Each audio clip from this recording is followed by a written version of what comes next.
નમસ્કાર મિત્રો, આપ જોઈ રહ્યા છો વીએસ ન્યૂઝ. સમાચારમાં વાત કરીએ તો રાજુલામાં રામનવમીના પાવન પર્વે ભવ્ય શોભાયાત્રા નીકળી અને માનવ મેરામણ ઉમટી પડ્યું.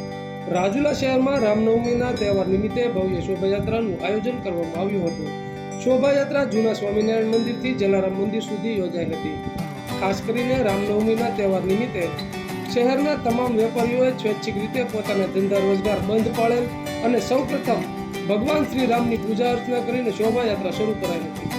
આ શોભાયાત્રા ડીજેના તાલ તેમજ ઢોલ નગારા સાથે શહેરના મુખ્ય માર્ગો પરથી નીકળી હતી અને વિવિધ સામાજિક સંગઠનો દ્વારા સ્ટોલો રાખવામાં આવ્યા હતા, જેમાં પાણી, શરબત, છાશ, પ્રસાદી સહિતની વસ્તુઓના સ્ટોલ ઊભા કરવામાં આવ્યા હતા.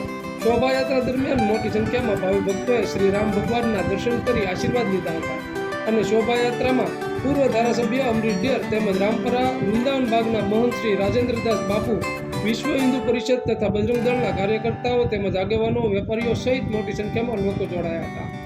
રાજુલા શહેર શ્રી રામના નારાઓ સાથે ગુંજી ઉઠ્યું હતું. રાજુલા શહેરમાં શોભાયાત્રામાં માનવ મેરામણ ઉમટી પડ્યો હતો.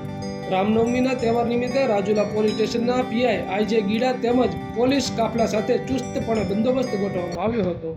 તો આવા અવનવા સમાચારો જોવા માટે જોતા રહો વીએસ ન્યૂઝ રાજુલા.